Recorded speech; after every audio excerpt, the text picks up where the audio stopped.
welcome. This is lecture number 35. In this lecture, we are going to talk about validation of discrete time large signal model using MATLAB, and there will be two parts. So, this is part 1. So, in this lecture, first we want to recall our digital control architecture and MATLAB models.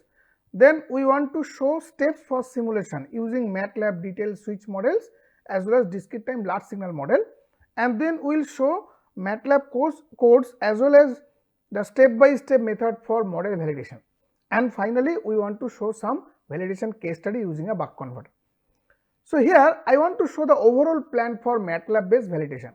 So, first step, that means we have a plug and play power stage MATLAB model of switch mode power converter model, and I just want to show, if you go to our MATLAB model.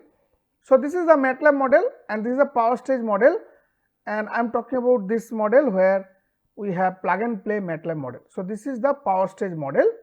Then we will be talking about the digital controller, and then I will come back to the simulation again. So, the plug and play power stage model. Then next we also have code and simulating customizable simulation environment where we want to run the simulating model from the .m file itself, and there we want to plug in all the parameters of the buck DC-DC converter. I will say all these steps will be discussed in detail. The third one, we also want to implement digital control where we can also keep some real time reconfiguration possibility, but we want to implement digital control in simulating. And finally, we want to validate our MATLAB model, that means our MATLAB switch model as well as the discrete time large signal model we want to validate. That means we want to validate the accuracy of the discrete time large signal model using MATLAB switch simulation. So, we will start with digital voltage mode control, and this we have discussed multiple times in the previous week. That means I think week 3 we have discussed various architectures and their MATLAB models. Okay, and week 2 we have discussed detail about the architecture. So, here if you see that we have an A to D converter, then controller, digital controller. So, and we know that there will be a delay because we are talking about a sampling clock, and generally the sample comes fast and we need to provide some delay, and this is the delay, and this delay we say TS. This delay is used to accommodate the ADC conversion time and the controller computation time, and we will discuss that how to insert such delay in the MATLAB model so that we can sample fast and then we will switch, because after taking the sample, then the controller voltage, which is the output of this controller, this will be ready after certain amount of delay, and when it is ready, then we will start the PWM switching operation, and that is driven by a trailing edge modulator. So, here we want to show the MATLAB overall plan. So, this is a device under test. That means I will show you the MATLAB simulating model of the power converter. This is a power stage model, and from the power stage model we are talking about a voltage mode control. So, we are sensing the output voltage. Here also we can provide I would say a step down ratio also, but here we are directly sensing, and you can see outside we can also put an external current sink load. That means if you want to make a load transient, and we will be talking about a load transient case study. Then once you take the output voltage you sense, then this represent our ADC block, and we have discussed that this block consists of a clock triggered sample, zero order hold, sample and hold, or I would say block, zero order hold block, which is nothing but zero order hold block. Okay, so sample and hold block.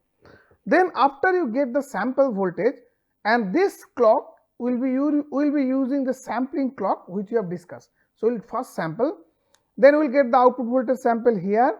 This is going to the reference voltage, then we are getting an error voltage. Error voltage is going through a controller, and since in the MATLAB, in the ideal environment, we are not putting any delay till this point, then we are inserting an additional delay here. So, this is my delay block. These are all delay block. This is also delay. So, here what we are doing? We are delaying the control voltage because that should be updated. Similarly, the sawtooth is also delayed and the switching clock is also delayed. So, that means we are synchronizing the switching clock with the sampling clock, and the switching clock is delayed by some Ts amount of time, and since the switching is starting after Ts duration, the RAM should also start with respect to the switching clock, and also the controller should be ready, the output of the controller should be ready at that time. So, all delay must be consistent, they must be same. Now, what are the steps for validation of discrete time large signal model? First, we have to run the switch simulation, actual switch simulation, where we need to provide initial condition for capacitor voltage and the inductor current, and then so let us will map one by one, that means let us go to this step. So, here I am showing the code where you can see that we are first calling the buck converter parameter file, that means we are loading the parameter file, then we are calling the DCM enable 0, that means we are operating at a synchronous mode, and we are also initializing, that we are going to discuss. This is the initialization of the inductor current as well as this is the initialization of the capacitor voltage, and we have discussed about the power stage, how to, where is the initialization block, because if you go inside, if you go to the current dynamics, so you will find this initialization will be here, sitting here. Okay, then if you go to the voltage dynamics, that means the capacitor dynamics, then you will get the initialization block here. So, this initialization voltage we are actually setting from the .m file, and that we are discussing. Next step, that means we have initialized and then we will provide this. Next, we will initially run for one load condition, and if you go to that load block, that means I will be going this is load block, this is a load block. Inside you can see there are two load resistance R1 and R2. So, R is a continuous load resistance, but that we are not using for the time being. So, that means what we will do, initially we will run R1 resistance, because see this is the output voltage and this is the load current. So, output voltage by load current is nothing but, that means the load resistance, that means your load current is nothing but V0 by R1, and in the second case it will be V0 by R2. And if you go to the clock, I will discuss in detail, there is a clock which will take either 1 or 0, and it has a fixed frequency clock with time period T tran, and I will discuss what is T tran, and it will have a 50% duty ratio, and there is no phase delay here, and that means after 50% time of the T tran, first 50% time it will run R1 resistance, and then another 50% it will connect R2 resistance. Okay. So, that means we have a resistance and we are making a load transient. So, that we want to check, we want to show the validation for both steady state as well as the transient case, because we are talking about large signal model. Then we will apply a load step. I have told you that it will change to another load resistance. So, that will implicate a load resistance. Then we want to capture the time domain data and we will store, and I will show you all the steps. Then once you store the switch simulation data, which include initially one load resistance, then after some time another load resistance with transient as well as the two steady state condition, we will store this data in the workspace. Then we will use discrete time large signal model, and we will provide initial condition for Vc and IL same as though in switch simulation. So, the initial condition must match, that means the large signal model should take the same initial condition of the switch simulation. Then we will run the discrete time large signal model for the first 1 millisecond, and you can also change this, it is not necessary it has to be 1 millisecond, you can take a shorter duration or longer duration, but initially we should take R1 resistance, that is for the first time. Then when there is a load transient, you change to R2 resistance and will run for some more time. Then we will capture all the variables. Then what we will do, now you change the load resistance to emulate a load step that we have discussed. So, R1 was connected earlier, now it will be R2 resistance, load resistance, and virtually it looks like a load step. Then again we will capture all the variable like a voltage and current data, and during the simulation runtime, and then we compare the captured discrete time model and we will compare with the actual switch simulation. That means, the last step will be, we will compare discrete time large signal model as well as the switch simulation result. So, let us go and check. So, this is the code that we are going to demonstrate in MATLAB. So, the first code, we are writing a digital voltage mode control in a buck converter, and that is a .m file. So, we will first clear the screen, then we will load the buck parameter, and again all these files are here. So, the buck parameter we are considering, these are the inductor capacitor values, and we are initially talking about a reference voltage of 1 volt. Input voltage you can change in the code itself, you can use 12 volt or something else.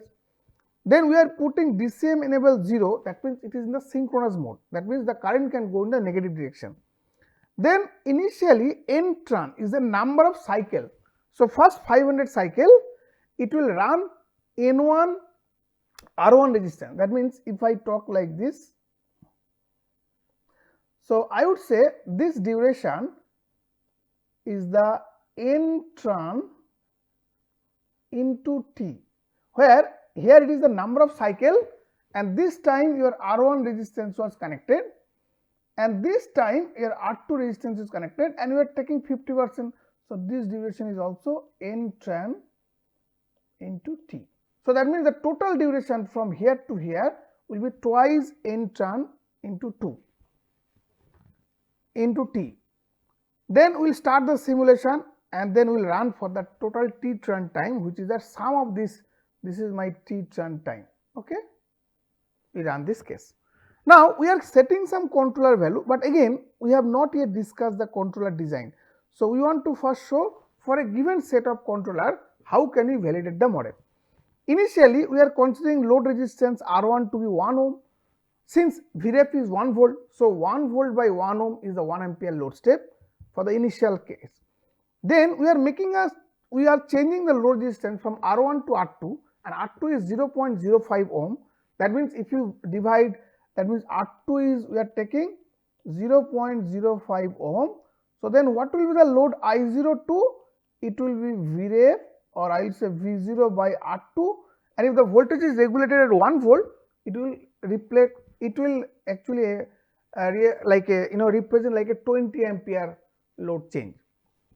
Okay, we can also use a load step like a constant current load also you can use. So, here we are just objective is to validate, and we are again setting the initial condition. Now, there are two more initial condition. One is the sample voltage initial condition and is the integral initial condition. So, let us go to the MATLAB block and I will show you. If you go to the MATLAB block, here we have a digital controller, and if you go inside, this is the block, because we are talking about this is a PI controller, sorry, integral part of the discrete time integral control. This is the proportional control and this is the discrete time derivative control. Okay.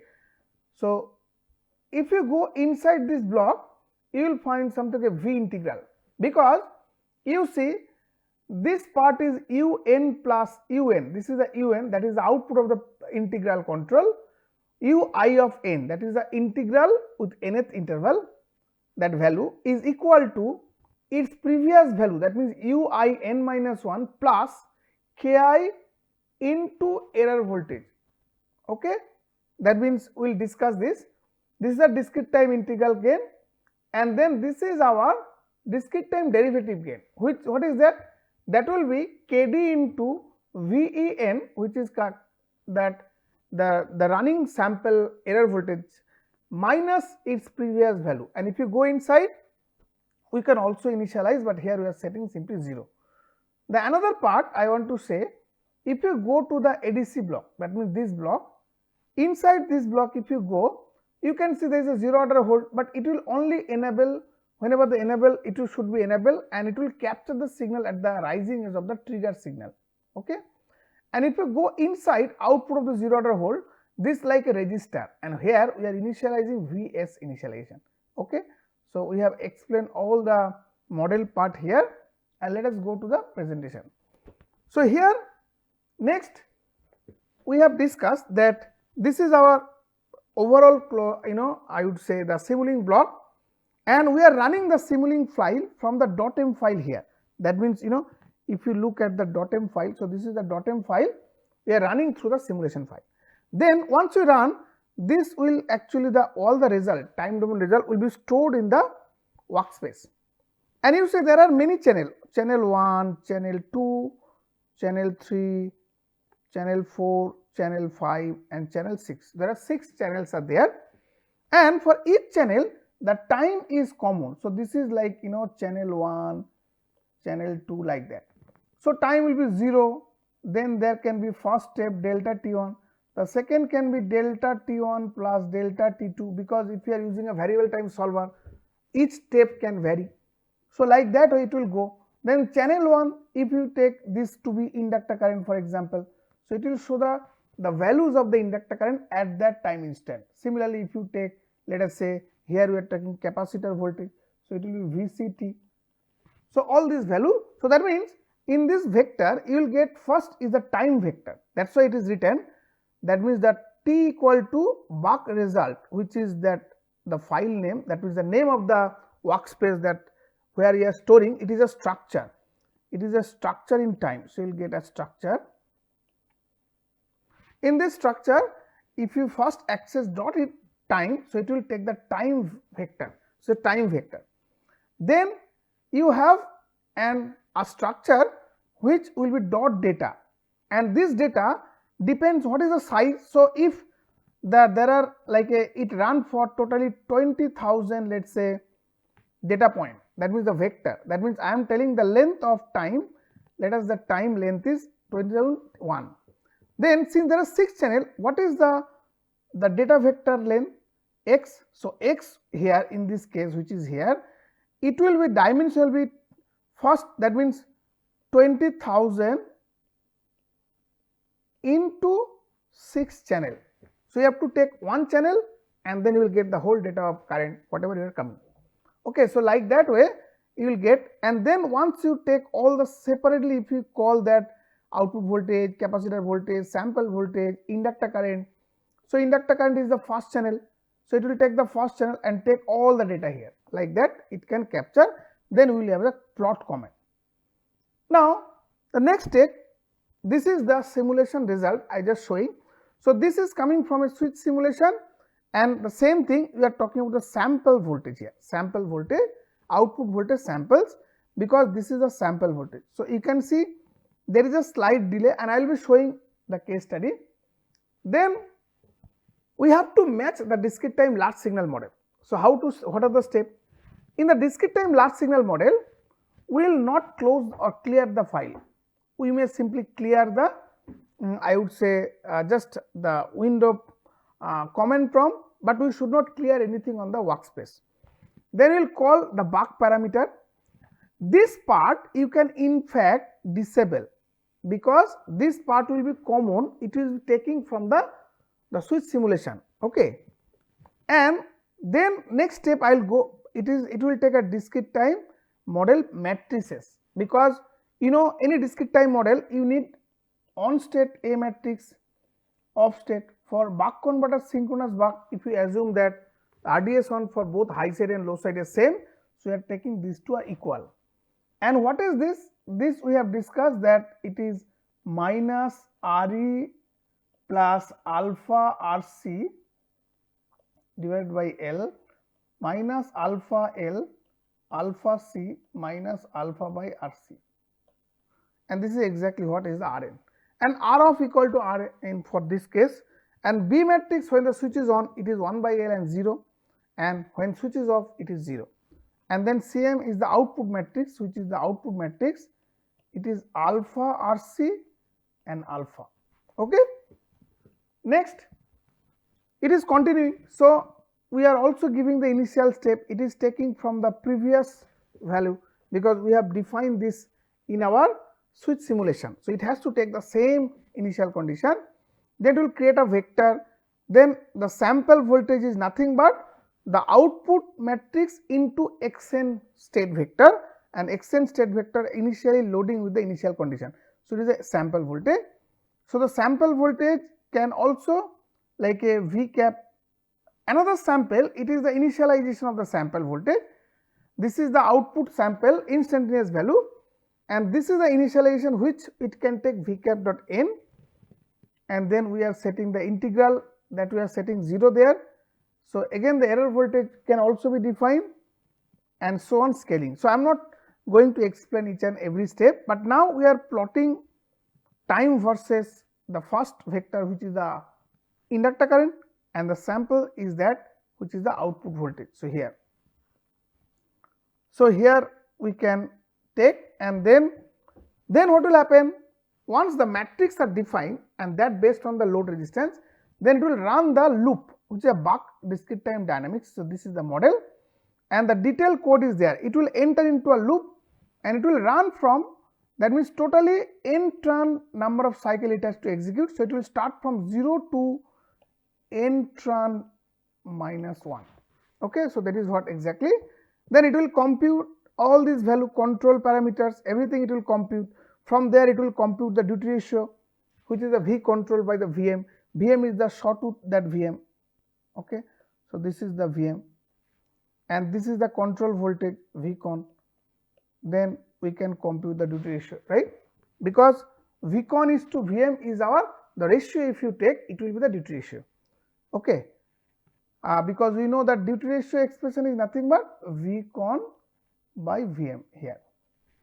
Then we have to check whether the temporary duty ratio is it greater than or less than, because it is a running cycle. If it is less than 0, then we have to set the actual duty ratio 0. Duty ratio cannot be negative, and if it tend to become larger than 1, then you have to set it to 1. Its maximum value can be 1, and then the loop will continue, and then it will. This is the model. Actually, we want to show the A latch signal. That means we know that A xn plus 1 is that A equivalent into xn plus B equivalent into Vn, right? What is A equivalent? For the buck converter, we know that A equivalent is equal to e to the power A on t, and this is exactly what. And for exponential case study, it will be written EXPM A on t in the MATLAB code. So, it will represent this in the MATLAB. Similarly, the B equivalent, if you see here, what is the B equivalent here? So, B equivalent will be e to the power A on t minus dt minus ts. This here inside you can see e to the power A on dt minus identity matrix into A inverse into B. So, this is the B equivalent matrix. So, this we are just plug in and then it is running, and this is the demonstration of the switch simulation. You can see, if you see, once it runs for 500 cycle, then we are changing the load resistance from R to R2. That means initially it was R1, now it is R2. Then it will again run for 500 cycle, and we are calling again the model matrix, because the model matrix has to be updated with the new load resistance. Then we are again taking the sample value, and then we are calling the buck function, dynamic function, which is again the same loop will run, but only with updated A matrix. Then the same thing we have discussed, and then it will validate the model. So, here we want to first show the MATLAB case study. Let us go to the MATLAB model. So, again we have discussed the overall MATLAB model. This is a load block that we have discussed. Now, we want to first show that this is our switch simulation. That means, first thing, we are loading the buck parameter. This set the synchronous mode, synchronous configuration running for 500 cycle. Total run time, the simulation time is 2 times of 500 cycle into 2 into time period t. So, it is running for, so time period we have taken 2 microsecond. So, total number of cycle 500 into 2, so 1000. So, 1000 into 2 microsecond we are running for 2 millisecond. So, total simulation time is 2 millisecond. For this case, we have set some value kp to be 20, you can set 10, whatever you want, no problem. So, you can set 10 also. Then we are setting a delay time of 10, that means the 10% of the time period, that means it is t by 10, and we want to see. And the ramp voltage magnitude peak value we have taken 10 volt, initial resistance 1 ohm, then the final resistance 0.05, and then we are initializing the inductor current and the capacitor voltage, and then we are initializing the sample value as same as the that is the capacitor voltage, initial voltage, and the integral term initial condition we are setting to 0. Then we are running the simulation through simulating that code, and then we are storing the data, and that we have discussed, and the plot command. And if you go to plot command, you will see the figure 1, we are plotting the inductor current, we are just leveling it. Then figure 2, it is plotting the output voltage as well as the sample voltage. So, this is sample voltage and we are leveling this. So, let us run the case study. This is the closed loop digital voltage mode control and we want to see what happened.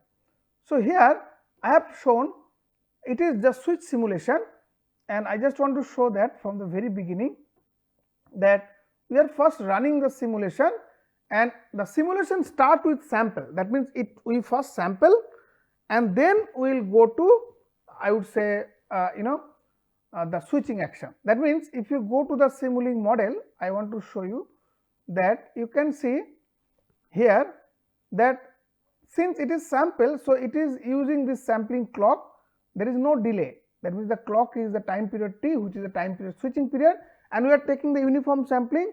The sampling rate is same as the switching frequency, so time period is t and there is no delay here. The next part, if you go inside, so up to this point there is no delay. That means it is computing the error voltage as per the running sample.